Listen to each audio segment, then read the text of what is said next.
Qatar में भारतीय नौसेना के 8 पूर्व अधिकारियों को मिली फांसी की सजा पर विदेश मंत्रालय ने एक बड़ा अपडेट दिया है। विदेश मंत्रालय की तरफ से बताया गया है कि इस मामले पर कतर की एक अदालत ने 3 बार सुनवाई की है। दरअसल पूर्व कर्मियों की तरफ से उन्हें मिली मौत की सजा के खिलाफ कतर की एक अदालत में अपील दायर की गई थी। विदेश मंत्रालय के प्रवक्ता अरिंदम बागची ने कहा कि भारत उन्हें सकुशल वापस लाने के लिए काम कर रहा है। बागची ने बताया, देखिए, इस मामले को लेकर हमारे पास ज़्यादा अपडेट तो नहीं है, क्योंकि वहाँ जो कुछ भी हो रहा है इसके बारे में हम आपको बताते रहे हैं। हम आपको लेटेस्ट अपडेट के बारे में बताते हैं। अब तक इस मामले में कतर में 3 सुनवाई हुई है, 23 नवंबर को, 30 नवंबर को और 7 दिसंबर को। इस बीच दोहा में मौजूद हमारे राजदूत को 3 दिसंबर को इन सभी 8 लोगों से मिलने के लिए काउंसलर एक्सेस मिल गया है। फिलहाल हमारे पास इस मामले से जुड़ी और कोई अपडेट नहीं है।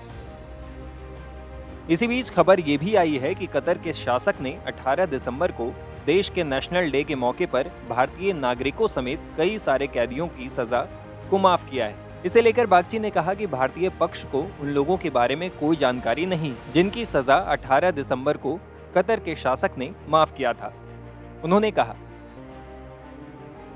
हमें इस बात की कोई जानकारी नहीं है कि कतर में किन लोगों की सजा माफ हुई है और इसमें कितने भारतीय हैं, लेकिन जिन लोगों की सजा माफ हुई है उनमें निश्चित तौर पर ये 8 भारतीय अधिकारी नहीं हैं जिन्हें फांसी की सजा मिली थी। जैसा कि आप जानते हैं कि ये मामला कोर्ट में है। ऐसे में अगर उनकी सजा माफ हो जाती है तो ये हैरानी की बात होगी, लेकिन हमारे पास इसकी कोई जानकारी नहीं है। हमें आधिकारिक तौर पर भी सजा से माफी पाए गए लोगों का नाम नहीं मिला है या उसमें कितने भारतीय हैं। हाँ, मैं इतना कह सकता हूँ कि उनमें कुछ भारतीय जरूर हैं। हालांकि बागची ने इस मामले में दोनों सरकार के बीच चल रही बातचीत के बारे में कुछ नहीं बताया। उन्होंने एक बार फिर से दावा किया है कि सभी 8 भारतीयों को जल्द से जल्द भारत वापस लाने की कोशिश की जा रही है। बागची ने कहा, मैं दोनों सरकारों के बीच चल रही बातचीत के बारे में नहीं बता सकता। हाँ, मैंने पिछली बार आपको बताया था कि प्रधानमंत्री मोदी और कतर के शासक के बीच बातचीत हुई थी, लेकिन मैं इसके बारे में विस्तार से बात नहीं कर सकता। मैंने शुरू से कहा है कि हमारे लिए एक महत्वपूर्ण मुद्दा है। हम इस पर नज़र बनाए हुए हैं। हम लगातार इस कोशिश में हैं कि कैसे जल्द से जल्द अपने लोगों को वापस भारत लाया जा सके।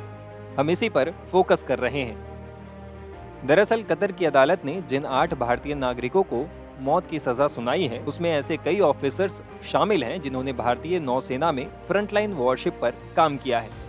26 अक्टूबर को कतर की अदालत ने इन 8 लोगों को मौत की सजा दी थी। सजा से पहले इन्हें बिना किसी मुकदमे के 1 साल तक हिरासत में रखा गया था। रिपोर्ट्स में कहा गया है कि इन लोगों पर जासूसी के आरोप थे। भारत ने कहा है कि अदालत के फैसले को सार्वजनिक नहीं किया गया है।